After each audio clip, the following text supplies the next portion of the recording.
Hey there, welcome to Board Game Hot Takes, the podcast where we give our immediate reactions to the hottest board games just minutes after playing them. My name's Tim. And this is Chris. And I'm Adam. Oh, actually, I'm not Adam. Oh, Adam's not here tonight. What happened to Adam? Yeah, poor Adam Adam's a commercial airline pilot, and he got called in for a flight minutes before we were about to start playing our game tonight. So yeah, no Adam tonight. This is a 2-player only podcast, I guess. That feels so weird. I know, it does feel weird. So weird. All right, well, the game we're going to be talking about and giving our hot take review on tonight is Endless Winter Paleoamericans. Is that right? Did I say that right? You did. And I would just want to point out that's another game with a colon in the name. Endless Winter wasn't enough, huh? Okay. Yeah, the funny thing is, too, is like Endless Winter is a solid name, right? And then if you look at all the expansions are treated the same way. So then it says like Endless Winter and then blah, like so I don't know why they put that on the base game. I think that's a really weird decision. I wish they wouldn't have done it. Right. And it just sounds weird. Yeah. Paleoamericans. It's hard to say. All right. Well, before we jump into our discussion on Endless Winter Paleoamericans, I do have some poll results to discuss. If you'd like to be a part of our weekly poll, you can follow us on Twitter at BG_hot takes, or you can follow us on Facebook. We have a Facebook group that you can search for, and would love to have you come out and interact with us out on either of those platforms. The poll, I asked this question. I said, how do you feel about one-time use games, legacy, escape room, etc., where you have to alter or damage components to play so the game can't be reset and replayed? The reason this came up, I was actually talking to a couple other content creators. We were on playing a game together and just talking, and somebody asked the question about, do you like escape room games? And I was just saying how I prefer the Unlock series to the Exit series. Partially, I think it's a little more streamlined, and I've enjoyed some of the puzzles in those more. But part of it for me was that I don't feel good about cutting up the games. I feel like the Unlock is great. I can use it and then I can hand it off to someone else and they can use it, or I can, sell it or whatever. And Exit, you have to cut them up. You have to fold pages. They're really a one-time use only. Nobody else can get the benefit out of it. Even though I'm only going to play it once myself, I prefer not to do that. So that's why it came up. But, Legacy falls into that as well, although you may get more than one play with them. But here's the options that I gave, and then we'll hear what Chris has to say. Number one, I said, love them. And on Twitter, it was 21.3% versus Facebook said 13%. I don't mind was 35.4% on Twitter and 37% on Facebook. I prefer not to was 31.1% on Twitter and 6% on Facebook. That was a big difference. And then absolutely no was 12.1% on Twitter and 5% on Facebook. So the vast majority of people fell somewhere in the middle there. They either don't mind doing it or they prefer not to, but didn't feel super strongly about it either way. How do you feel about this, Chris? Well, I think I fell in the majority on this one. I didn't have super strong feelings, but I do have feelings about it. And I think primarily I think about it the same way you do. It just seems like such a waste taking something and cutting it up and throwing it away. The flip side of that coin is I really do enjoy the concept of legacy games. I like covering over things with stickers and cutting up cards and the changes that it brings in the game. I don't like having to throw that stuff away because that seems wasteful, but I really do like that aspect of gameplay, and I really enjoy legacy games. So I'm not sure how to reconcile that other than I try to limit myself to a relatively small number of legacy games to play. So I'm not creating a lot of waste. Yeah, I feel the same way. Now, one thing that's shifted me a little bit on this too, because I love legacy games. I love the experience of that, but I've had a chance to play some games that give you a legacy feel without actually requiring you to damage or destroy components. Like Scythe, the Rise of Fenris campaign was great because you still had tuck boxes with hidden information that would get revealed at certain times. You still had, punch boards that were revealed at certain times and added mechanisms throughout the game, but you didn't have to actually destroy stuff. And then it also left you with a campaign that you could reset and replay. And it was great to replay, even if you knew the surprises, but also it left you with components that you could add into the game as an expansion later on. Maracaibo by Alexander Pfister is another great example of this. There's a whole story arc that you can go through, reveal things at different times. The board changes, but they do it by just adding cards to the decks that you can play with, but also by giving you these cardboard tiles that will just be set on top of the board in different places to change up the board, and a really easy mechanism to track that between games about how you left it the last time. I thought that worked really well too. So I think it's cool that some people are exploring a space where you can get that kind of that changing environment feel without requiring you to make it unusable.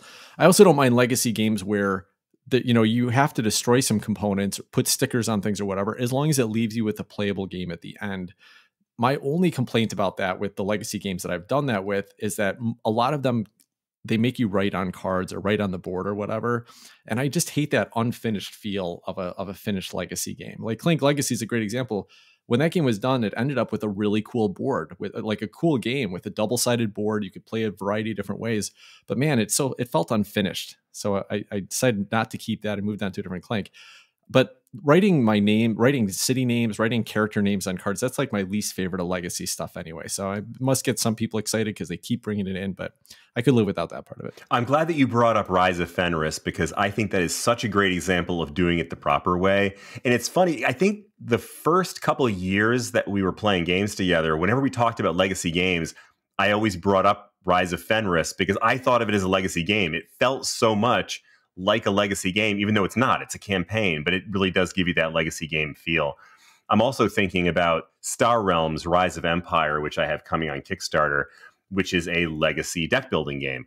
And one of the options that they gave you in Star Realms Rise of Empire was to order one where you didn't actually tear up cards, you didn't have to cover over anything on cards, but you got different variations of each card, so that instead of cutting one up or covering it over with stickers, you just pull out that version from the deck. So presumably, I don't know for sure because I haven't played the game yet, but presumably you could play with any of the versions of a particular card if you cared to, if you were using it in non-legacy mode. It means that you just basically got shipped a huge deck of cards that you may or may not ever use, but it does let you reset it. And that's kind of what I like about that too, is that even when I played through a campaign, my favorite legacy games or campaign experience I played, I want to go back to it. Maybe not immediately, but I wished I could go back and replay that campaign and relive that experience again. So although there's some fun in the reveal in campaign games or legacy games as to when you didn't know something was coming, I still find it fun to go back to them. And even if you kind of know the story and get to enjoy it with other people that didn't play and see how they react to the reveal and stuff like that. So yeah, I'm all on board with legacy type experiences that don't require destruction of the game, or reusable games that you can finish the legacy campaign, but are still fun to play afterwards. My City is an interesting one because, the Reiner Knizia game, because that is a legacy game. And the campaign, I think, is the most interesting part about it. Now they have an end game mode where you flip the boards over and you can play the final game. But I think that game, I don't know, it's not that exciting if you don't get the enjoyment of kind of like playing it out over the campaign and just seeing how things evolve over it. So not sure I would ever play that one post-campaign. Although nice that we can do that one on Board Game Arena. That's right. You don't have to do any kind of destruction. You don't have to put any stickers anywhere, but you still get that same experience. Board Game Arena is a fantastic way to play a legacy or legacy style game. I'd love to see more up there. Of course, probably not a super high motivator for people to go out and buy the games if they played through the campaign on BGA, but I don't know. I might. Well, here's what some of our listeners had to say. Over on Facebook, Stephen Dixon said, I have not had the chance to play any legacy escape room games yet. The idea of destroying a piece of a game frightens me, but I've heard the argument that many games get played a small amount of time. So what's the difference? Yeah, I mean, that's kind of true, except you still then have to dispose of it, right? You can't give it away. You can't sell it to somebody else. You can't like let that get additional life, which most board games, honestly, like how many board games that were not legacy have you ever thrown away? Like zero? Never, right? None. Yeah, because even if I don't want it anymore, somebody else will want it. Somebody else will take it. So, I don't like these legacy games that you have to destroy. You do have to throw them into a landfill, right? Or they may get recycled to some extent, but how much of that actually happens, who knows? Chris Stanton on Twitter said, I'm not a fan at all. I don't like single-use plastics either. I view them both much the same. And then Chrissy Pesky said, I prefer not to at the very least. We are careful with waste and carbon footprint and avoid those as a general rule. Our kids are even more vocal than we are and have talked us out of buying a legacy game that we knew we would like. Raising little activists stinks sometimes. Yeah, totally, Chrissy. I know exactly what you mean. I sometimes regret giving my daughter some ethical backing because now she calls me out every time I slip up a little bit. They're so much better than we are. Yeah, they are.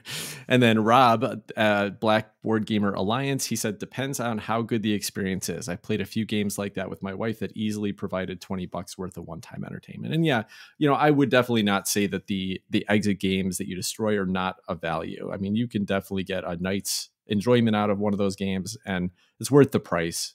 Again, for me, it's just, I wish I could pass it on after That's the main drawback. All right, well, let's move on past that topic and jump into our feature game for the night, Endless Winter, Paleoamericans. I had to pause to remember what the subtitle was on that one.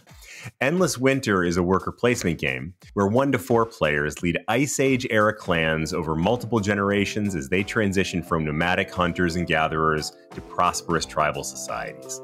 Endless Winter plays out over the course of 4 rounds or generations in which players will place their workers and take various actions and gather benefits. This all takes place in several locations. There's a central board that contains round and score trackers as well as action spaces, player order track, and a shared market. Also shared among players are boards containing animals to hunt and an idle track that provides benefits for conducting rituals, a megalith board that provides benefits for building stone structures, and a hex-based map on which players will place encampments and villages. Finally, each player also has their own individual board that represents their tribe and their village. The bottom line is that this sucker has a lot of boards to keep track of. Now, at the beginning of each round, players may use culture cards to perform special actions. Then it's time for the main event, placing the workers. Players have several options when it comes time to place a worker. Players can use the oddly named Initiate or Initiate. I'm not sure what it is, but anyway, this action allows you to bring new members into the clan, providing stronger and more specialized abilities and getting rid of older and weaker cards. That's done through purchasing tribe member cards to add to the player's deck and burying or scrapping old cards. If you think this sounds suspiciously like deck building, then you'd be correct, which is great. It's always a favorite of mine. Players can use the Develop action to gain culture cards and sacred stones that confer various benefits. And the Migrate action lets players set up camps, move them around, and develop multiple camps into villages. And finally, the Hunt action lets players gain animal cards that can be saved for points or spent for benefits. And that's just the basics. We didn't even get into all the other boards that the players can use to build megaliths, conduct rituals, and the like. But we'll get more into that during the discussion. At the end of each round, an eclipse occurs, and during that eclipse, players will reset the turn order based on the amount of labor spent by each player. And then players will go through what is essentially an income and upkeep phase. After the 4th round and its accompanying eclipse, the final scores are tallied, and the player with the most points will be the winner. Endless Winter was designed by Stan Kordonsky and is published by Fantasia Games. All right, thanks for that description, Chris. This was both of our first play tonight. We played a 3-player game, played on Tabletop Simulator, so a typical platform for us since we are not geographically located nearby each other. But got a chance to look at some pictures of the physical production. So we'll be talking about some of that as well later. But let's talk about the gameplay and mechanisms of Endless Winter Paleoamericans. There's a lot going on here, a lot of mechanisms. And when I watched a rules video and read the rule book on this, I thought, wow, this seems like a lot of different things going on. But there were some pretty interesting ones. I'm going to start with the action selection mechanism. Essentially, this is a kind of worker placement game. If you want to argue the actual description of what worker placement is, I think you'd have a good case to argue it here. But essentially, there are 4 general actions you can take on your turn. 5 if you count the rest action. But you're going to place one of your 3 workers. One of your workers is your tribe leader, and they have a special ability that may trigger depending on which action you take. But what's cool about these actions is that you place it on this space, and then there are 2 to 3 things you're going to get to do on that round, on that turn. The first one is an infinite one. You can spend any number of a specific type of resource to do any number of that type of action, depending on what it is. And there are a variety of costs, but it's something you can do as many times as you can afford it. And then the second is something that you can only do once usually, maybe a little bit more powerful. The third action, if you're the first player to have placed there in that round, then you get an extra bonus or bonus action. And I thought it was fun. It added some interesting tension. Everyone got to do all the actions, all 4 of the actions if they needed to in a round, which is important because they're all critical actions, and you don't have that many rounds to do this. But if you're the first one to go to one, you're incentivized to do something special. And I thought it was fun. And it was also fun with, kind of deciding like, hey, do I rush and do the one that my leader can do so I get all the benefits and he gets the benefit? Or do I really want to get something else first, beat someone else to it, but then my leader action isn't going to do as well? And there was one round in this game where, we were playing a 3-player game. Theoretically, you'd expect only the first player to ever get 2 of the bonus actions. But for some reason, Steve and Chris both decided to repeat actions, and I managed to get 2 bonuses even though I wasn't first player. That was super exciting. So I don't know. It was fun. It was fun tension there. Had one little drawback I'll speak to, but I'll pass it off to Chris. You got two of the final. Man, how did we let you get away with that? I thought that was so much fun. There was only 4 decisions, really, like you said, 5 if you count the rest action. So there's only really 4 decisions to make, but they were so fun because you had these multiple options within each action. You compared it at one point when we were playing to Terracotta Army, and I completely agree. But here's something that I found really interesting about this game, and it was almost unique in terms of worker placement games that we've played. I never, ever, ever say this. The economy was so generous in this game. I almost never felt like I couldn't do something because I completely lacked a resource. I almost never felt like I had to throw away an action because I didn't have the prerequisites that I would need or that it wouldn't benefit me in some way. I felt like almost every time I had the opportunity to do something or wanted to do something, I could do it. In that sense, it made this game feel like really sandboxy because there's so many different directions you can go off because you weren't as limited by the resources. You were really just kind of limited by your strategy. At least that's how it felt to me. But I also wanted to touch for a minute on the culture cards. And I quickly alluded to those in the game description, but I thought they added something really fun to it. With the culture cards, before you even got to the point where you were placing your worker and doing the worker placement action spaces, you got to play these culture cards. And the first time you played one, you could play it not for free. You had to pay for whatever you were doing, but you got to play the card without having to pay anything extra. Then if you wanted to play additional cards, then you had to start getting rid of other cards out of your hand. Like, so if you wanted to play a second culture card, you'd have to discard a card that might otherwise be useful to you. But they really created some interesting options because each one of those cards let you do something that was often similar to the things that you would do in the worker placement spaces.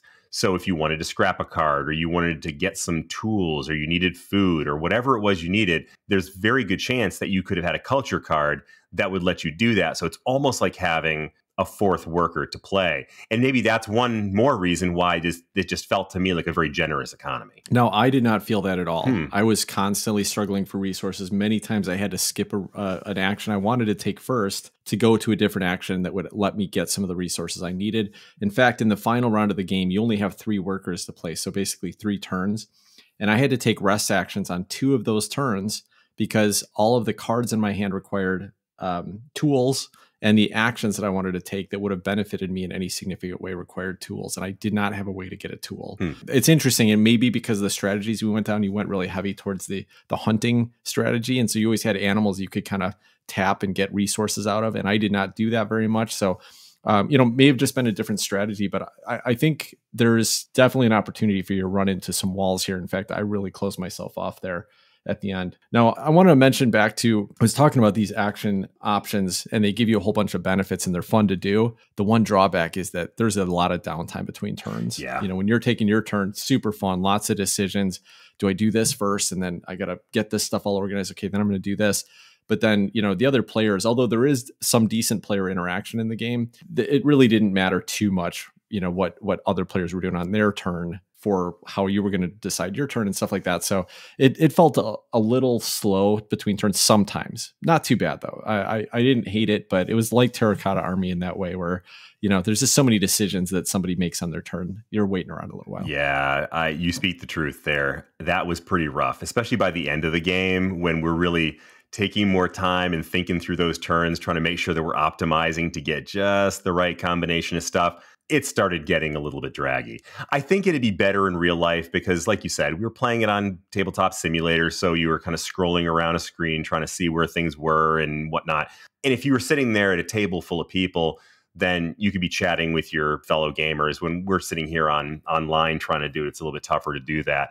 But I definitely felt that. It definitely impacted the experience for me. It didn't kill it. Yeah, agreed. I want to circle back to the deck building. You talked a little bit about the culture cards, which were awesome because they were varied. Everyone started with a couple in their hand or maybe just one in their starting deck. But the ones that came out in Era 1 as well as then after the second round in Era 2, they were all unique. They were all interesting and cool abilities, and it was fun to add that variety. But this deck building was unique in a lot of ways. It wasn't just the culture cards you could add, but you could also add tribe cards, and they were multi-use cards. You can spend them on the turn for the work points or action points or whatever they're called, which is how you do a lot of your actions. Or if you saved them until the eclipse phase at the end of the round, you got an extra bonus for it. But also, the eclipse phase was pretty cool. You're doing this deck building thing. You were not limited to 5 cards in your hand at the start of your round. You could save some over and then draw up a bunch more. But then in the eclipse phase, this is basically after everybody finishes their third turn, then they're going to put cards face down that they want to leave for the eclipse phase. And they do 2 things. They could have benefits on them that are going to trigger in the eclipse phase, but they also have these action points or worker points. And whoever reveals the most worker points during the eclipse phase ends up first player in the next round. That's cool, right? First player is great. And it's probably extra important in this game because of those bonuses you get. But the other really neat thing about it is that after you decide turn order, each player in turn order is going to get a particular benefit or something below it if they want to. And so getting that bonus right off the bat of, after the turn order is decided, that was super fun. And then all the decisions that get made during the eclipse phase, how bonuses pay out, how the tents and the bonuses out on the area control board pay out, all that stuff triggered in that order. So it ended up really feeling exciting. Even going through that kind of end round cleanup was a fun part of the game. It was a fun phase. Yeah, for sure. And you'd mentioned a second ago about the different strategies. And I want to go back to that for a second, because I thought that was a real hallmark of this game. There were so many different ways you could go. And as I'm thinking through it, maybe you're right. Maybe the reason why the game felt very different to me was I took a very different strategy. I was going for animals, and nobody was fighting me for the animals, because you can get these animals as part of a set collection mechanism, and the set collection gives you end game points, or you can use them for resources, for food, for tools, for abilities to move up the ritual track. You can also do that. And so I was kind of able to run the table and take whatever animals I wanted because nobody was fighting me for that. And then, kill them, eat them, make tools out of them, whatever. And you guys were going very strong into the area control, the hex board. And I don't know, I wasn't paying that close attention what you guys were doing there because I wasn't really engaged in it. But it felt like there was a lot of battling back and forth and putting a lot of resources in trying to get the encampments out and getting the villages out. So, maybe that was a big driver for the way you were feeling about the economy of the game. And that's not even to mention the megaliths. There's these things called megaliths. It actually reminded me a little bit of the tiles, the pyramid tiles in Teotihuacan. Mm-hmm. Yep. And yeah, you're putting tiles down either to get a benefit underneath that tile, or as you build up higher, you're getting points. So there's different things you can do there. I don't think we really dug into that at all. I mean, there's certainly stuff you could have done if you really wanted to focus on the megaliths, then you could be doing that. But there were so many different things you could do, and you could have people going off in completely different directions and almost never even touching each other in terms of, strategic interaction. Yeah, it was great that there was a lot of different ways to go, and you're absolutely right. Now, let me talk about that area control board a little bit, because this was actually, I think, a pretty clever part of a Euro. There was basically one of the actions you could take was to build settlements or little tents out on this main area control board, and they'd all start in the middle. But then part of that action is that you could also spend action points to move those settlements or encampments around to different spaces on the board. Why you wanted to do that is that during the eclipse phase, which is the end of every round, whoever had a majority of power in that specific hex is going to get the bonus that's printed on them. And they were sometimes pretty strong bonuses. Sometimes they were just a tool or a point, but some of them were giving you a whole megalith building action or a movement up the totem track or whatever. So you could spread out pretty quickly and get a lot of stuff. But one of the other neat things about this, and this reminded me of Soul, and we talked about this a little bit last Days of a Star, but with Soul, you would have to move your ships around and put them in a certain structure, shape or whatever, and then you could convert them to a different type of structure. Well, Endless Winter did the same thing. If you got tents in a triangle on 3 different hexes, then you could take those off. It's part of that particular action, but then you'd have to spend food, take those 3 tents off and put one of these big old huts down in the middle of it. But then you had 2 points of area control in each of the adjacent hex tiles. So that was cool. Beyond that, you also get an eclipse bonus for every hex tile you'd taken off your board, which was more cards that you get to draw for that round. And that more cards is more fun decisions to make, more fun actions to take. So Chris, even though you didn't get too active there and you ended up winning the game, you definitely did great with the the set collection points in it. But that was a really fun part of the game. And it was fun sometimes too, where, the last action someone takes, they move another tent in and just take away that area, majority from you. Fun there. Only 2 of the 3 of us really played around in there that much. If all 3 of us had been, it would have been really tight. And I think in a 4-player game, even though it adds a few more hexes, it would be really tight. And you could see that part of it reminds me a little bit of Beyond the Sun, where the space board, right? People can mess around out there and take territories back and forth. And then the people that are just building technologies are going to end up winning because they're using all the resources just to get those points. And this can probably do the same thing. You have to pay attention and decide, like, wait, do I want to be fighting with everybody for this kind of zero-sum game, or do I want to focus where I can actually make points? But if somebody doesn't, if nobody's fighting you for those areas, they can be really valuable and you can get a lot out of them over the course of the game. And I did win using the animals, but man, I actually feel like I missed out on something not engaging with you guys on the hex board, the area control part of it, because not only did it provide you the benefits from actually having having the area control, but that was also the way you did your engine building. By taking those buildings off, by taking the tents off, you were also opening up spaces and providing income every round. And I was getting almost nothing in income. You guys were racking up tools and meat and all these other things. And I was like, I think I got 1 tool per round. So I feel like I missed out on some of the fun there. Yeah, right on. One last thing I want to mention about this game, that it was another place where it just brought so much joy to my heart. And that was in the deck building. Well, first of all, I love deck building. And second of all, the thing I like most in deck building is scrapping crap cards. And there were so many ways to do it in this game. I felt like I had so many opportunities to manipulate my deck, to get rid of the garbage, make sure I had exactly the cards that I wanted to have, add good new cards, get rid of the old ones. Oh man, that is my favorite part of deck building. In this game, it was so satisfying because by the end, I felt like I had this perfect custom deck that was exactly the way I wanted to. And I played so many deck building games where I'm just like, okay, I'm drawing the same crap cards over and over again because there's limited opportunities to scrap. But in this game, there were so many. I thought that was great. I love that. All right, well, let's jump into the theme and production of Endless Winter Paleoamericans. Starting with, I'm going to talk about the artwork first. This game does have quite a visual presence to it. And I think a lot of that's brought up by the Miko's art. Now, the Miko is the artist well known for the West Kingdom trilogy and the South Seas trilogy by Garfield Games. Yeah, he brings that really unique style here. I would say it's a little bit less abstract, a little less cartoony than it is in those games. And I think that's great. I think it's really cool artwork. His character artwork is really strong. But if you look at a lot of these culture cards too, they're just such a vibrant background. Some of them have a lot of white because of course there's snow, but some of them have, lots of just bright colors, fire. Everything about the artwork here really worked for me. Yeah, I love the artwork too. I thought it was a lot of fun. And I am generally not a huge fan of that art in the Wayfarers and in was it the Paladins? Is it the Viscounts? So yeah, the whole West trilogy, West Kingdom trilogy. Yeah, I didn't love it there, but I think like you said, it felt a little bit less cartoony. There's also one thing I noticed that I just found interesting, and it just sort of delighted me because I noticed that there was a picture of a character on each board.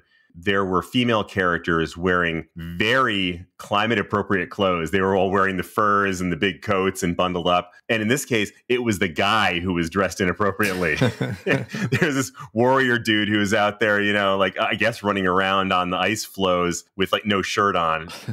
Okay, well, turnabout is fair play. I thought that was cool and I appreciated it. He's the Ice Age streaker running around out there. I guess so. But yeah, the art was great. I loved it. Like you said, so vibrant. So now I'm going to talk about the one thing that I really didn't like about the production here. There's a few different little areas that you're dealing with. The way that they did this with this production is they put together a whole bunch of different boards or areas where things are just set out without a board. So you have one board that just holds the 4 action spaces and the point tracker. That's your main board in this thing. And then they just have 3 card rows below that. So you got 15 cards laid out underneath it in different rows and stacks and stuff. And then there's another board, I think it's the temple track or whatever, but these 2 tracks you can move up to get endgame scoring bonuses. And then you've got these random hex tiles that are set up over on a different section that aren't on a board at all. And then you've got this this megalith little area, which is kind of like basically an adjustable board that you set up in different configurations every time you play, and then you build the megaliths on there. So the whole presence of this game is just cluttery. It's just a lot of stuff going on everywhere, and that bugs me. I wish it wasn't like that. Now, when we played on Tabletop Simulator, it looked like a big old play mat in the middle, and then these things all had their own spaces, and that worked better for me. I don't know if that playmat is actually something that exists as a physical component or something that was available in the Kickstarter, but I think this game needs a playmat, and I really honestly think they should have put a bigger board in here. They could have put a standard size board and covered 3 or 4 of those components and made it a much more pleasant experience. And just, the clutter bugs me. And this game is it's clutter everywhere. It's all kinds of different random things set up everywhere that are going to get bumped and jostled. And, depending on the playing area you're on, sometimes they're going to be hard to see, and they're going to be, you're going to have to look at the Aunt May's ugly tablecloth underneath all this stuff spread everywhere. It's going to take you out of the theme. So I really wish games would not do these, just a whole bunch of separate, disparate boards. Man, I'm with you. There was like 8 of them, and if it wasn't for that background on Tabletop Simulator, it would have driven me to distraction. So if that playmat is not a real thing, it ought to be a real thing, because otherwise this just looks like it's all over the place. I'm trying to think how many there were. So you had, anyway, I won't count them. There's a whole bunch of them, and it was a little bit too much, which is a particular shame considering how nice the rest of the production is on this. The art is good. You've got these cool little minis. Even the meeples are really fun looking, and they look like Paleoamericans, and they don't look like standard meeples. And so there's so much good stuff going on that it just seems like a bummer that it could be ruined by something as simple as just not having the board set up, having a good configuration for the board. Yeah, totally. And now you mentioned the meeples and minis, and that's actually another slight complaint I have. Now I know this was a Kickstarter, and you can't sell Kickstarters without minis, but this does not need minis. And I always feel like it's really weird in a Euro where they have a mix of plastic and then wooden meeples. And even the huts and the tents are the same way. The tents look to be wood, and the huts are like are plastic. So personally, I don't like that. Now, Scythe was one exception. For some reason, that's always worked just fine for me in that game. I don't know why that is. But in this game, I really wish they would have just stuck with meeples personally. What do you think, Chris? Do you like that there's minis in here, even though generally it's a more Euro style production? I don't mind the fact that there was meeples, and I don't even mind the fact that they cross over and there's both different kinds. What I do mind is that it seems so incongruous because they did that. Like, you could have some, like, there was these very cartoony minis based on the artwork from the leaders, and that was very filled with personality. And then there was the meeples, which looked cool, but really had no individuality or personality. So that just, I don't know, that struck me as a little bit off. But I like minis. They don't bother me. I think it was enjoyable. Are the villages, are those minis as well in the real production? The pictures I'm looking at are, but again, I know there was a Kickstarter version of this, so I don't know how unique that is, the retail version versus the Kickstarter. I think all the pictures I'm seeing online are all the Kickstarter version, so they may or may not be minis in the retail production of it. But we got to talk about these dual layer player boards that I'm also seeing that are awesome. That's right. Not only do they have little slots for all of the stone things you can put on there, slots for all of the different components as you're pulling them off, and resource tracks, but even nice slots on the sides of the board for where you're gonna have your draw pile and your discard pile, slots at the bottom for where your kind of graveyard is, as well as where you're going to put your set collection animals. Liked all that stuff about this player board.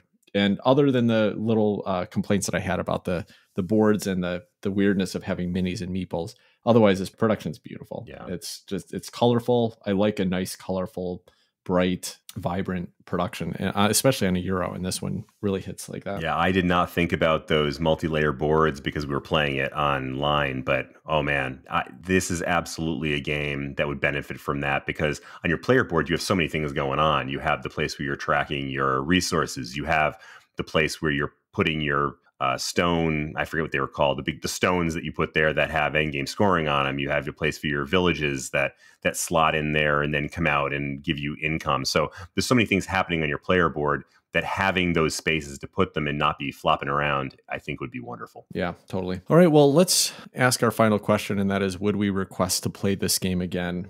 And my answer is a solid absolutely yes. I really had fun with this game. I think it's a really interesting game. In fact, I'm shocked that I liked it as much as I did. When I watched the how to play video on this and read the rule book, I was like, there's too much stuff going on. There's no way this game is going to be fun or flow smoothly. But as soon as we started taking our first turn and I started looking at the options in my starting hand, even in fact, the way that the starting resources and characters are set up and, slight differences, a slight asymmetry that starts out there, it just started out fun. And there's so many fun options. The game has a lot of mechanisms going on here. And it's got a lot of different little areas that you're playing with. Somehow they all work together really well. And once we got through the first couple turns in the first round, everything made sense. There was no, serious confusion, little iconography that we had to double check on some of the end game scoring. But beyond that, it just all made sense and it all worked well. And I would love to get back involved with this and play around with that deck building some more, play around with the set collection. I don't even like set collection most of the time, but I liked it here because you could take that action and get those animals and you could choose to build up a set if you were running down that path, but you could also just, kill them and get the resources out of them. And all of them had unique resources. So playing around with those animals was actually really fun, even if it was towards the set collection part. So every little mini game that was included here worked and I enjoyed it. I'm surprised by that, but I really like this game and I'd love to play it again. Well, the answer for me is heck yeah. I actually really like this game, and I don't know if it's maybe because Adam's not here and so that gravitational pull isn't pulling me away from agreeing with you, but I totally agree with you on this one. And I actually felt very similarly too in terms of my attitude going into this, because when I first looked at this, I thought, wow, that looks really freaking complex. Then I watched the rules video and I was like, wow, this is really freaking complex. Then I watched that same rules video again, a second time, and I'm like, I'm going to hate this game. It's too freaking complex. But we sat down and almost immediately it clicked into place. And I liked looking at it. I felt drawn into it. I enjoyed virtually feeling the pieces, seeing the way the pieces moved around. I liked the art. I liked looking at it and enjoying the aesthetic experience of it. And the rules just ended up falling into place. Like, I still can't explain why it made sense the way that it did. Even the iconography in this thing, at first I thought this is going to be miserable because it's language independent. So it's all iconography. Even those really abstract pieces of iconography by the end of the game, I thought made perfect sense. So I went into it with a really bad attitude. I went into it expecting to dislike this game or at least find it highly frustrating. And I ended up walking away thinking how much fun it was. And I would love to play it again. I would actually consider, if I played it again once or twice and enjoyed it as much, actually getting this game because it's pretty damn cool. Yeah, I felt the same way. In fact, I think this is a great opportunity to call out friend of the show, Board Game Chatterbox. Leanne is a wonderful friend of our show, and she sent us a Amazon gift card at Christmas time over the holidays. And she sent an Amazon gift card and said, I hope you guys buy some games on Amazon and something you enjoy. We talked about, I told Chris and Adam that she had sent that, and we talked about what are we going to do with this Amazon gift card? And Adam recommended, why don't we buy a game that we all want to play, and that'll be the prize for our next Board Game Hot Takes Con, so that whoever ends up winning for the weekend gets to take it home with them. And I've been racking my brain about what that's going to be, because we've all played games that some of us like, some of us don't, or whatever. And right now, this is my top pick. I think this would be a fantastic game for us to get before the con, get a chance to play it at the con, and have whoever wins take this home, because I feel like this is a game that is going to be fun in anybody's collection. I think we're all going to enjoy it. I think Adam's going to like this game too, even though he didn't get to make it tonight. This is my pick. I definitely hope to play it again, and maybe we'll be playing it in just a couple months at our next con. I'll second that. I think that's a great idea. What a perfect pick. I can't think of a better one. All right, cool. Well, that will wrap up our thoughts on Endless Winter Paleoamericans. We're going to jump into a Endless Winter themed cocktail, as well as some games that have been on our table right after this.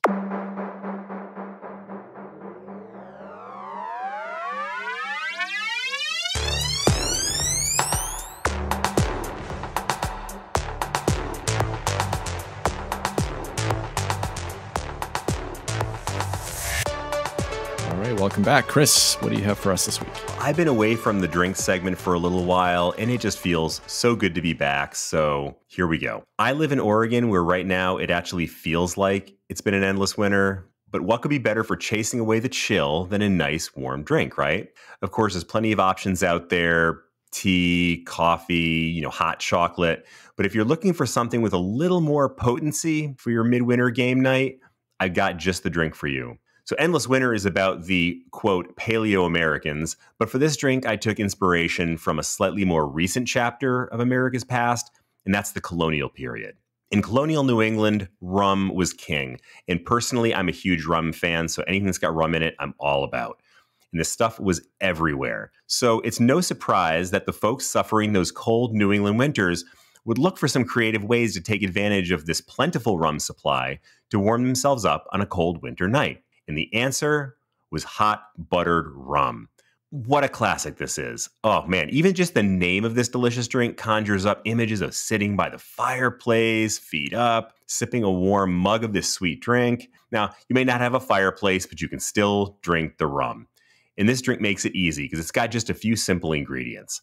There's lots of different variations, but the one that I've always enjoyed involves butter, brown sugar, and some spices to liven things up. And the nice part is that with the possible exception of the rum, depending on your drinking habits, all of the ingredients are likely to be things that you already have laying around the house. So Google it, take a look at the recipes, see what looks fun, but give this one a try the next time you're playing Endless Winter or just enjoying a rest by the fire. It'll make the ice age a lot more comfy. Well, right here in Phoenix, Arizona, it has felt like the ice age here. We've been in the 40s and 50s the last couple of weeks, and I definitely need something to warm me up. So some hot buttered rum seems like the perfect idea. Do it, man. All right, well, let's jump into some games we've been playing. All right, so the first game I'm going to talk about tonight is a new game by Vladimir Suchy, and this was a co-design with Ross Arnold, but this was published by Vladimir Suchy's publishing company, Delicious Games. The game is called Woodcraft. What can I say about Woodcraft? First of all, I saw the cover of this box and I did absolutely not want to play this game. It's I don't know, something about the artwork just doesn't feel finished. It doesn't feel good to me. But I do have to say, before I even jumped into the gameplay here, that once you get into the components of this, the same artwork put in a smaller form on the cards that are used, the object cards, the characters that you can recruit, it works great within the production. So for some reason, this is one of my all-time least favorite box covers, but the actual production, playing with the components, looking at it was all fantastic. So what is Woodcraft? Woodcraft is a Euro-style game, and it's an order fulfillment game. And when I hear that, I generally think, oh, that doesn't sound like too much fun, right? You got to have some things, you got to collect resources and turn them in 4 points at the end of the game. Woodcraft does it in such a unique way, though, in that I don't think I will ever want to play a different order collection game. This was a super fun experience. The idea, the concept is that you're, woodcrafters, and people are asking you to create things for them. They want you to make things. They want you to make a wooden chair. They want you to make a sled, whatever it is. The resources that you're playing around with here, there's a number, but some of them are dice, and these dice represents types of wood. The dice are going to be green, yellow, or brown. And the pip value on those dice are going to represent the size of the wood. So there's a couple ways to get these dice. You may purchase them. There's an action selection mechanism that I'll get into, but you can pick up the dice that way. You can also grow them. You have these pots in your little player board, and you can build additional ones, but with certain actions, you can actually plant this wood. So it would start as a 1 pip wood, but then eventually it will turn into like a 3 pip wood or a 5 pip wood. But then sometimes the goods you need to make, they need to be smaller than the wood you've got, right? So if you've got this big hunk of wood, but you need to make a little toy horse, how do you do that? Well, to fill that order, you have to have a 1 pip green wood and you have to have a 2 pip yellow wood. How do you do that? Well, in your factory, you have a saw. And so if you take the action that lets you put wood on the saw, you take that 4 pip, brown dice, and you can cut it into 2 pip brown dice. So this is one of the things you're doing is you're manipulating these dice. There's some other tools that are in your little player board, little factory that you can add on to, that you can upgrade, that will allow you to basically manipulate these dice, whether it's doubling them, while it's converting them to other types of wood, etc. But the puzzle of actually playing around with these dice and trying to turn the wood into the size that you need, into the shape that you need, into the type of wood that you need, was so much fun. It was such a blast. So that was the number one reason why this didn't feel like a traditional order fulfillment game. You weren't just collecting resources and then spending them. You were taking these resources and then really manipulating them. You were really having to craft these dice into what you needed with some very tight actions, a game that ran very quickly, felt like you never had enough to do. The second part that I love about it, though, was that with all of these things that you fulfilled, all of these orders that you fulfilled, you didn't just get points for it. You got a variety of really interesting and fun bonuses. And sometimes it was like immediate bonuses.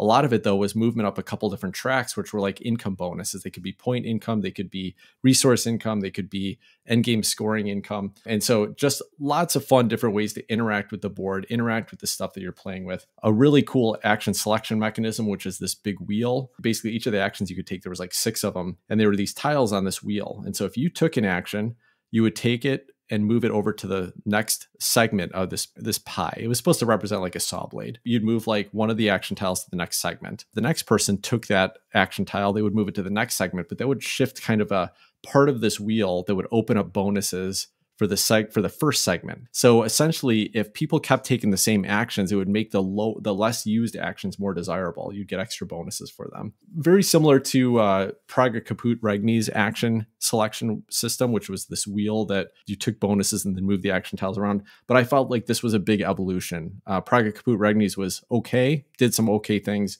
This was really fascinating, really tough decisions, really cool bonuses that triggered off of it. Everything about this game was fun to me, and it moved briskly. I think this is a game that once 2 or 3 people know it, you're going to knock this out in an hour to an hour and a half, but you do so many things in it, and it is a really challenging puzzle. The first few rounds of the game, I was just stuck. How am I going to get a 2-pip green dice to fill this order? But then you figure out, okay, well, I can get this other thing and then plant it and then turn it into 2-pip green dice, or I can cut this other one in half, or I can swap this dice for another dice and get a resale value on it. So really cool market. I don't know, playing around with these dice and turning them into the types of resources you need was just super fun for me. So I would love to go back to Woodcraft. This is a game that I am excited to play many more times. Where did you end up finding this one? Were you playing it at a friend's, or were you playing it online, or? Yeah, I played it at a friend's house. Okay. He's always got to buy, like, hi Scott. Yeah, I'm talking about you. He's got to buy every single new game that comes out as soon as it's out, which is great for me because I get a chance to play some of these games that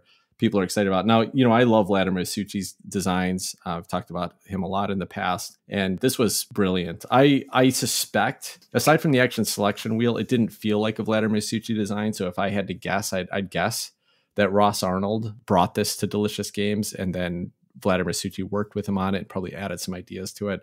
But I really liked this game a lot, and I think Ross Arnold did a great job with it, and Vladimir Suchi's touches on it were fantastic as well. This was a very cool game. How did this game feel in terms of its heaviness? Because you described it as a very challenging puzzle, but I'm looking at it going, this doesn't look like a super heavy game. There's a lot of stuff going on these boards, but on BGG, it's rated at a 3.83. That's pretty doggone heavy. Yeah, it feels heavy. I definitely was one of the trickier games for me to wrap my head around the night that I played it. Now, I played it on a night when I was pretty tired, pretty exhausted, and so that might have had something to do with it. By the end of it, I totally got where I was going, and I wanted to play it again. I loved it so much. I was ready to set up and play it again. But it is a tricky game to wrap your head around. It's tricky. And the thing about it is like, it goes fast. Again, you have like 14 turns total. I think it's like that, 14 or 15 turns. And that's one action per each of those turns. And then there's like 3 or 4 little income phases that happen in between those turns. So you're like rushing just to get 1 or 2 things done so that you can trigger an income by the first round. And then, you're kind of doing that the whole time. So it's just a constant race to try to get just one little step up and get one more thing completed so that you're ready for that next income phase. So the game felt like you just did not have enough time to fool around. You really had to make smart decisions, start moving in the right direction, get these orders filled quickly. It was pretty heavy, but again, not too bad once you got through it. And I felt it was worth it. Like, everything you did here felt thematic. I've never felt so much like I was crafting the goods for an order that I was fulfilling than I did in this game. It really carried through. The theme carried through in a pretty surprising way. You piqued my interest when you mentioned the art on this one. And I remember seeing this box cover because I think it's been in the hotness on BGG for a while. Yeah. I can't exactly say it's unpleasant, but it's weird. Yeah. Like, I can't quite put my finger on what it is. I mean, part of it is it's sort of anachronistic in a way, I don't know if that's the right word, but I'm looking at a picture here where it's this very wood shoppy, old fashioned, like elfin sort of thing. But there's like a kid wearing is that a skateboard helmet? And he's got shoes made out of red leaves. I mean, I don't know what's going on here. There's like some weird stuff happening. Yeah. But it's odd. There's green hair, lots of green hair. Yeah, it's very odd. But again, if you click in, like the cover is weird to me, but you click into the art and it is the same kind of little abstract, weird character art, but on these little cards, it works better. And the style that was created for making the iconography for the the resources works, and the order cards all look like these cool little objects that are well illustrated. I mean, there's like a backgammon table here, or a backgammon board, and there's like a bow and arrow. Yeah, I don't know. Like, the production worked great for me. I loved it. Oh, I absolutely loved it. It's interesting. Well, I've got a bunch of stuff that's been on my table this week, but I'm going to start with one of the games that I had on my list. We discussed last year, right around Thanksgiving time, theme in board games. And one of the ones that I talked about really wanting to play was Final Girl, published by Van Ryder Games. Interesting system. You have a base game, which is not even a full game. It's just it's a mechanism set. And then the base mechanism set, you can add on these little components. You add on the episodes. They call them the feature films. And each one is it's basically a ripoff of a different horror movie. There's one called the Camp Happy Trails Horror. That's a ripoff of Friday the 13th. There's one that's like a ripoff of Alien, another one that's a ripoff of Nightmare on Elm Street. So all those kind of things that are going to look very familiar to folks who love those old 80s horror movies. And each one, you are a solo player only. It's a solo only game. And you are the final girl, which is a horror movie trope about the one final girl who survives at the end of the movie and is left fighting the villain, the serial killer, and usually ends up winning. And that's your job here. And there is so much tension in this game. Now, I won't talk about it a lot because I actually got this game courtesy of our good friend Riley Stock, who is a listener of our show and also the host of the Board Game Community Show. And I told him that I would come on and I would do a game review with him on this one because he had it. He sent it to me, and I think we had very different takes on it. So I won't say too much about it other than to say there's definitely fun to be had here. If you like that theme, and if it sounds appealing to you, it's probably going to be pretty appealing. I also had some mixed emotions about it, so I do have more to say on the topic, but I'm going to defer that one until I do that interview, and I'll let you guys know when that's going to be if you're interested in hearing more about it. But I did find it to be a pretty fascinating experience and a real blast from the past, if you remember those movies the way I do. Well, Chris, I have a lot of questions for you about this, but since you want to save your conversation for Riley's show, I'll wait and listen in on that. Maybe I'll get all my questions answered. If not, I'll hit you up at another point. Well, the one other game I want to mention this week, and it's kind of been on my table, but that's Frosthaven. Frosthaven just got delivered to me on Saturday. This is, of course, it's my longest awaited Kickstarter. I think I backed it almost 3 years ago now. And I know a lot of listeners are still waiting for their copies. Some people have gotten it, but they had, I think, 100 cargo containers full of this game that needed to be distributed across the world. So it's going to be in delivery for a little bit longer here. But I do want to mention my early experience with it, and that's not the gameplay, but it is the punching and organization of this game. And I thought it was worth talking about because this is a huge box. It is the largest box I've ever owned. As far as board games go, it beats out the Everdell Complete Collection. Really? By just a little bit. Wow. And that Complete Collection does have a lot of container trays and things like that. Well, this is almost completely stocked from bottom to top with components. So there's some really good things to say about this. I'll just start there. I was really impressed with the kind of the built-in organization that comes with this game. It did take me a long time to punch it out, separate the components, and get it all sorted and organized. But it could have been a lot worse. It was 29 punch boards of fairly thick cardboard, so nice sturdy components so far. Several thousand cards, I think, that were wrapped. A whole bunch, maybe 15 different types of cards that had to be organized separately and things like that. It took me about 3 hours to get through this whole process. Now, they give you a really nice 4-page setup guide just with the intent of what you do with the components, how you put them into the storage, how you get them ready for your first gameplay. And that was awesome because this would have been crazy to try to figure out if I didn't have that storage guide. It worked great. I knew exactly what to do. For example, I mentioned there's about 15 types of cards. There's a pretty nice insert. There's several inserts in here and many components I haven't even gotten into because there's something like 40 tuck boxes of components that I haven't even opened yet. These are all the different characters you can unlock and extras and stuff, but that stuff was already pre-organized, all sorted in the bottom couple trays. But then there's a big L-shaped tray that goes around the outside of those components. There's actually 2 stacked on top of each other, but they have all the cards in there and they're generally wrapped as you open them up, but you open them up and put them back in the slots. They're well divided, but the top card tray has a whole bunch of different types of cards. They tell you which ones to open, where to put card dividers between them, which ones you want shuffled before the first game, which ones you leave in a sorted order because you're going to be, looking through them and trying to find the card you want.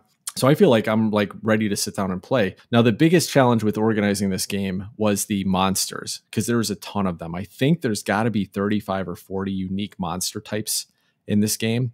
And if you've ever played Gloomhaven or Gloomhaven Jaws of the Lion, these monster types are represented by standees that are out on these, hex grids. But each of the monster types generally have between 2 to 6 different of those monsters in the game. So when you punch them out, you have to have all these monsters, but you also have their own individual decks of action cards that they're going to have. Each of them had 8 action cards. Each of them has a little token to show their priority sequence in the game. And so those, they just gave you plastic baggies for. So although the cards had really nice built-in storage, all the components, all the little like tokens, because there's hundreds of little like terrain components and action components that show, what statuses your characters have and all that stuff. They give you nice trays for that. That took a little while to punch and sort as well. So there's trays, covered trays, where you can set those in and, you'll never have to pull those out of baggies or anything. But the monsters, they give you baggies for. The cool thing about that is when you set up a scenario, you're only going to need 2 of those monster types typically, like 1 to maybe 3 of those monster types. So essentially you just have this pile of baggies and you just, you have to find the right monster type and you just pull those ones out. So it's not too bad from a setup perspective. It does make the storage, everything else is well organized. Those monsters are just a big pile of baggies on the top of the storage component. There was also something like, 30 cardboard board pieces. And Chris, you'd appreciate this from Cthulhu Death May Die, where you have all those like random board pieces in each scenario you have to set up a little bit different. That's like this here, but they're all just hex boards with some minor differences in the artwork on them. Yeah, so that's kind of how the setup was. I was impressed, to be honest. And after seeing how much content was in there, how many scenario books, how many different character decks there were, how many different there must have been 200 different little equipment cards you could earn or purchase or buy or, pick up during this game, all unique in here. I'm not surprised it took him 3 years. I'm happy to have it now. I'm excited to dig into it. This is a game that I'm looking forward to. I'll see if I can put together a group and get this done. But I wanted to talk about it now because it may be months before I get a chance to really get into the gameplay very far and be able to talk about that. But I think from a setup, from a storage component, it's a project. It was a fun project for me. I had a nice afternoon and late night digging through and putting all this stuff together. But now I've got this big box that I cannot wait to get my fingers into a little bit further. It may be too early to ask this, but there is a thing that concerns me about games like that, these big, heavy, component-riddled adventure games. And I think, in my collection, probably the closest one I can think of is maybe Tainted Grail, where there's so much stuff happening in there that it's almost daunting to set it up. That unless you're ready to settle in for a long campaign, you almost get, it's almost daunting thinking about how much work you're going to have to put into unpacking that stuff out of the box and getting it set up. Do you think that's going to be a problem here? Yeah, I think to some extent it will be. Now, I played Gloomhaven Jaws of the Lion, and I get the impression that it's going to be a pretty similar setup, but there's more to go through in the box. They did a pretty good job of, the componentries, the little chits that you need to deal with in the game are mostly going to be straightforward. I think the heaviest part in the setup is going to be setting up the scenario boards, finding the right components, putting them together, all the little pieces you're going to put on the board, the obstacles, tree trunks and chairs and stuff like that. Digging through all that stuff and putting out, it's going to take a while. It is going to be heavy. This is a game where you're not going to be like sitting around with some people on game night and someone's going to say, let's pull out Frosthaven. No, this is a game you're putting together a group and you've got a dedicated night for. And I'll set it up the night before and have fun setting it up. I like that kind of setup. If I decide to just play this solo, that is probably going to be a bit of a barrier for me because, when I have time to play a solo game, it might only be a couple hours. And so if I have to spend an hour, and I would expect this is going to be a 30 to 60 minute setup and prep for the scenario type of thing. That would be really hard for me to do solo. So that might get frustrating. But if I can put a group together and we get together, every other week, and get together for 1 2 to 3 hour scenario, I won't mind setting this up, but it's going to be a lot. It's probably similar to Tainted Grail. Yeah. That's a bummer. And that can be a real barrier to entry. Yeah, it could be, but I also could see a lot of fun coming out of this. So yeah, I'm excited. I think I'm going to put this out. I know like 10 or 12 people around this area now that I've played games with, and I'm just going to kind of put it out and see if there's some interest in people getting together. If I can get a 3 to 4 player group together on this every week or every other week. I think there's a lot of fun to be had in this box over the next year or 2 or 3 or 4 or 5 or more. Who knows?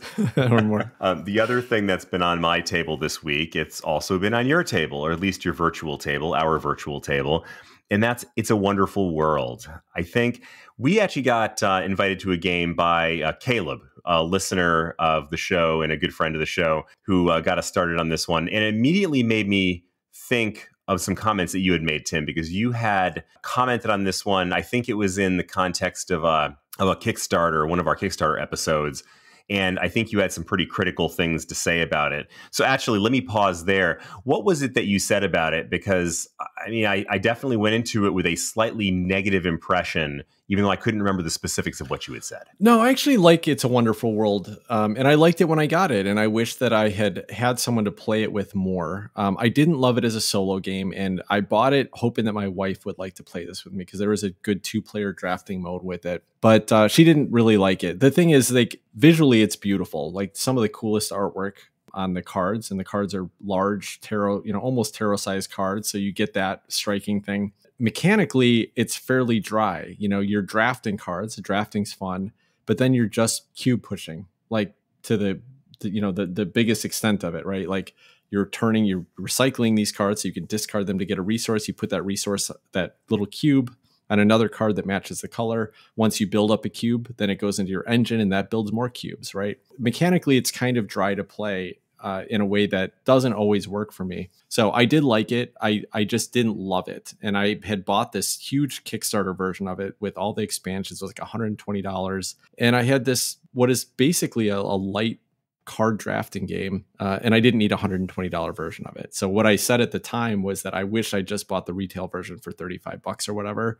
And then it might have stuck around in my collection, but I didn't need a huge box of this thing. But yeah, otherwise, no, I've always enjoyed it enough. Yeah, and I can definitely see why you might not want to spend $120 for just a big box of cards. That said, I actually really like this game. I enjoyed it because it is pretty doggone close to pure engine building. Because every time you're basically drafting these cards, and then you have multiple choices on how you use those cards. And it seems like we have been talking so much recently about multi-use cards. In this case, the multi-use card is you either recycle the card and you get whatever resource the recycling provides, and it tells you there's like 5 or 6 different types of resources, or you build the card, and then that provides some kind of ongoing income, most likely, or potentially end game points. But you may have to recycle certain cards to get the resources you need to build other cards. And then hopefully you're also building up your production so that you're generating the types of resources you're going to need. It's so satisfying to me building these cards and seeing your production go up. And then every round, there's only 4 rounds. If anything, I wish there was maybe 2 more rounds to it. Agreed. But seeing your production go up, and then by the end of it, you're like, you're awash in cubes. I mean, it's absolutely amazing. I love that. And the funny thing is, the game it reminds me of a lot, and it happens to be a game that we've been playing recently, is Space Base, where you're basically, there you're rolling dice and you're coming up with a different production, but you're constantly building your production by adding new cards to each number that might come up on a dice roll, or up to 12. In this one, you're just adding those cards as either production or resources, and primarily production. Now, the difference to me between Space Base and this game, because I always have to comment on the production, Space Base is one of the most unpleasant looking games I think I've ever seen.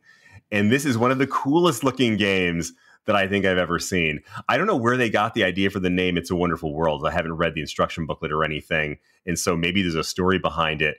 But it's this weirdly dystopian. There's like these giant machines doing weird things, and I don't even know it all. But it's really cool looking, and it's kind of dark and dystopian. And I love looking at these cards. I think it's so cool. Yeah, the production's fantastic, and I think Space Base is a great comparison to bring up here, because that's another reason why this game is a little troubling for me. Now, playing it async on Board Game Arena has been awesome, but playing it in person, it just drags because it's only 4 rounds and there's not a lot of decisions to make. But holy cow, that planning phase after, even drafting, right, can be slow, because you got to look at this hand of 7 cards and say, how can I use this card and get it slotted in the right space in my production? And so it creates cubes that I can then use and build another thing that round that will create cubes that will build another thing. So once you finish drafting, you get into that construction phase where you're deciding what you're going to construct and what you're going to recycle.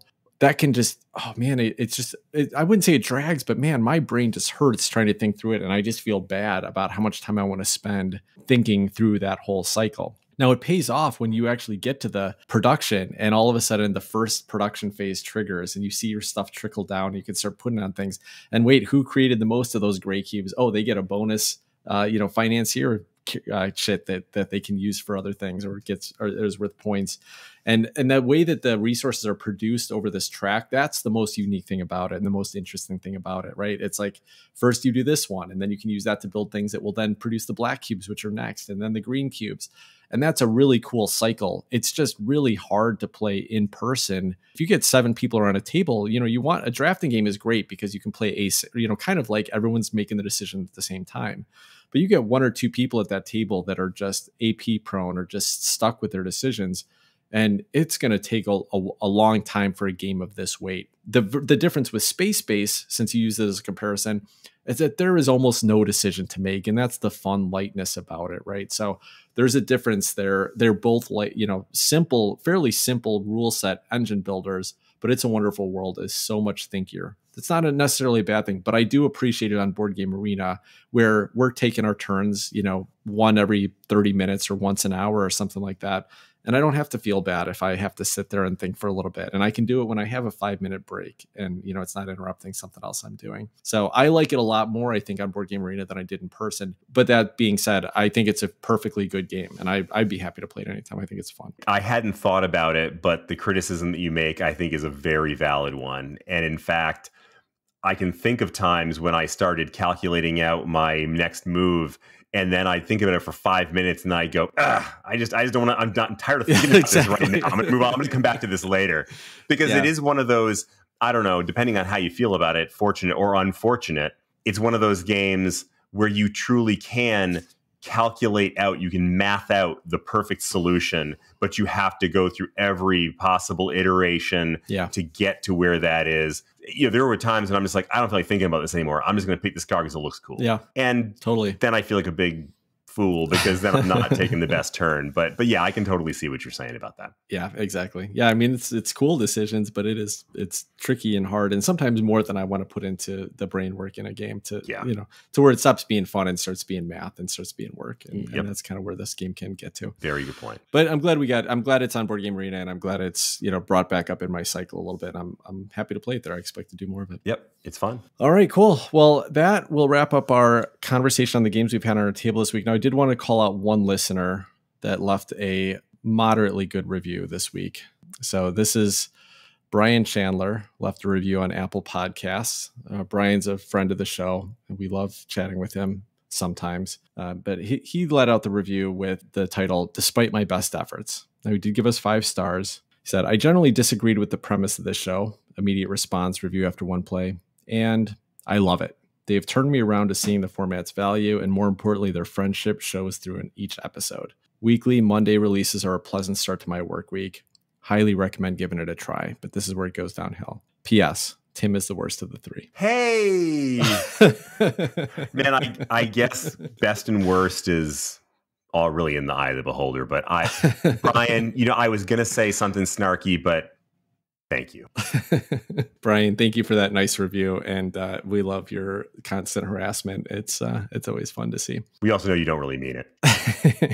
If you enjoy the show, we would love it if you rate and review us on Apple Podcasts. It does help more people find the show. Also, the Board Game Geek Golden Geek Awards are coming up pretty soon, and there is a category for Best Podcast. So if you enjoy the show, we would love it if you would log into Board Game Geek sometime later this month and give us a nomination. That would be amazing if we could get nominated for a Golden Geek Award this year.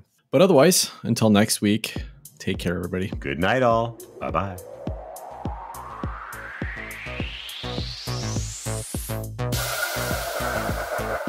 Baby, it's cold outside.